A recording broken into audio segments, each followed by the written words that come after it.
होती है, चलती है। अरे यार ये तो चलेगा, अरे हमें क्या मेहनत करने की जरूरत है, अरे मामला है आज नई पीढ़ी दिखेगी, अरे हमको मौका मिला है यार मौज कर लो, आगे वाला आगे का जाने, हमें क्या करना है, हम अपना समय निकाल दें।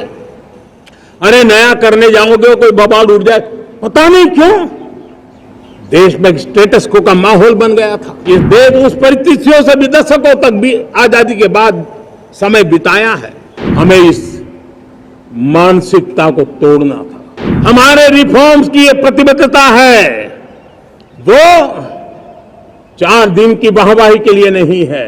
हमारे देश में आजादी तो मिली, लेकिन लोगों को एक प्रकार के माई बाप कल्चर से गुजरना पड़ा। मेरे प्यारे देशवासियों, हम ये न भूलें कि इस देश उस परिस्थितियों से भी दशकों तक भी आजादी के बाद समय बिताया है, जब होती है, चलती है। अरे यार ये तो चलेगा, अरे हमें क्या मेहनत करने की जरूरत है, अरे मामला है आज नई पीढ़ी दिखेगी, अरे हमको मौका मिला है यार मौज कर लो, आगे वाला आगे का जाने, हमें क्या करना है, हम अपना समय निकाल दें। अरे नया करने जाओगे कोई बवाल उठ जाए, पता नहीं क्यों देश में स्टेटस को का माहौल बन गया था। जो है उसी से गुजारा कर लो, यही का माहौल बन गया था। और लोग तो कहते हैं अरे भाई छोड़ो अब कुछ होने वाला नहीं है, चलो, ऐसा ही मन मर गया था। हमें इस मानसिकता को तोड़ना था, हमें विश्वास से भरना था, और हमने उस दिशा में प्रयास किया। कई लोग तो कहते थे अरे भाई अगली पीढ़ी के लिए काम हम अभी से क्यों करें, हम तो आज का देखें।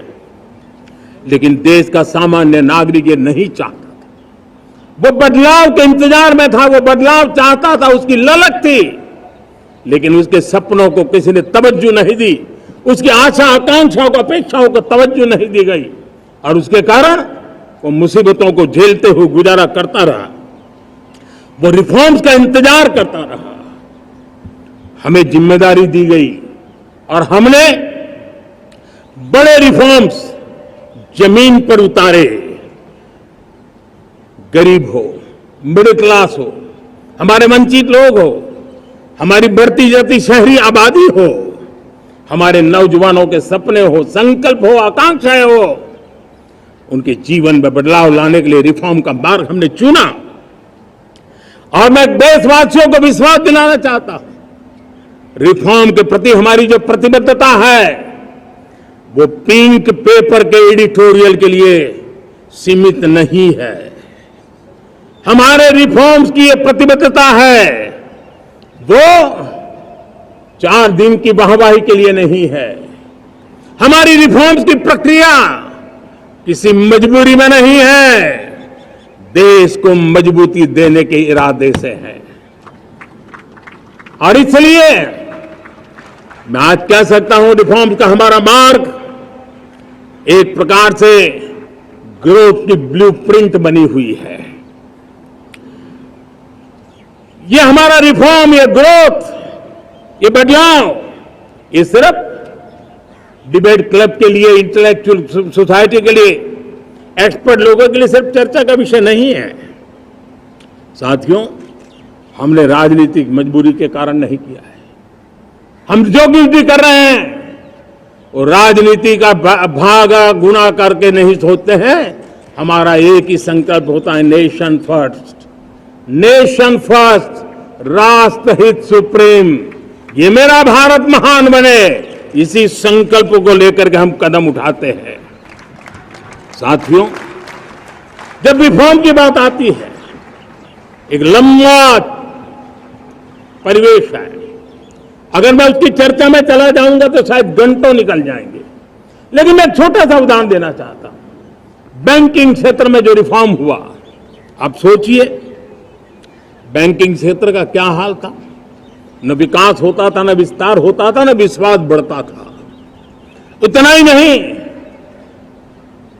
जिस प्रकार की कारनामे चले उसके कारण हमारे बैंक संकटों से गुजर रहे थे। हमने बैंकिंग सेक्टर को मजबूत बनाने के लिए अनेकविध रिफॉर्म्स किए, और आज उसका कारण हमारी बैंक विश्व में जो इन्हीं गुने मजबूत बैंक के हैं, उसमें भारतीय बैंकों ने अपना स्थान बनाया है। और जब बैंक मजबूत होती है ना, तब फॉर्मल इकोनॉमी की ताकत भी बढ़ती है। जब बैंक की व्यवस्था बन जाती है, जब सामान्य, खास करके मध्यम वर्ग के परिवार की जो रिक्वायरमेंट होती है, उसको पूरा करने की सबसे बड़ी ताकत बैंकिंग सेक्टर में होती है। अगर उसको होम लोन चाहिए, उसको व्हीकल का लोन चाहिए, मेरे किसान को ट्रैक्टर के लिए लोन चाहिए, मेरे नौजवानों को स्टार्टअप के लिए लोन चाहिए, मेरे नौजवानों को कभी पढ़ने के लिए, एजुकेशन के लिए लोन चाहिए, किसी को विदेश जाने के लिए लोन चाहिए, ये सारी बातें उसे संभव होती है। मुझे तो खुशी है कि मेरे पशुपालक भी, मेरे मछली पालन करने वाले भाई बहन भी आज बैंकों से लाभ ले रहे हैं। मुझे खुशी है मेरे रेहड़ी पटरी वाले लाखों भाई बहन आज बैंक से साथ जुड़ करके अपनी नई ऊंचाइयों को प्राप्त कर रहे हैं और विकास की दिशा में वो भागीदार बन रहे हैं। हमारे एमएसएमईज, हमारे लघु उद्योग के लिए तो बैंक एक सबसे बड़ी सहायक होती है। उसको रोजमर्रा पैसों की जरूरत होती है अपने नित्य मर्जी पर प्रगति के लिए, और उस काम को हमारी मजबूत बैंकों के कारण संभव हुआ है। साथियों, दुर्भाग्य से हमारे देश में आजादी तो मिली, लेकिन लोगों को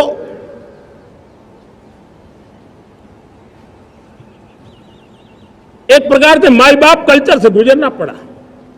सरकार के पास मांगते रहो, सरकार के पास हाथ फैलाते रहो, किसी की सिफारिश के लिए रास्ते खोदते रहो, वही कल्चर डेवलप हुआ था।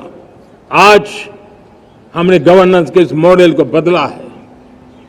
आज सरकार खुद लाभार्थी हितार्थी के पास जाती है। आज सरकार खुद उसके घर गैस का चूल्हा पहुंचाती है। आज सरकार खुद उसके घर पानी पहुंचाती है।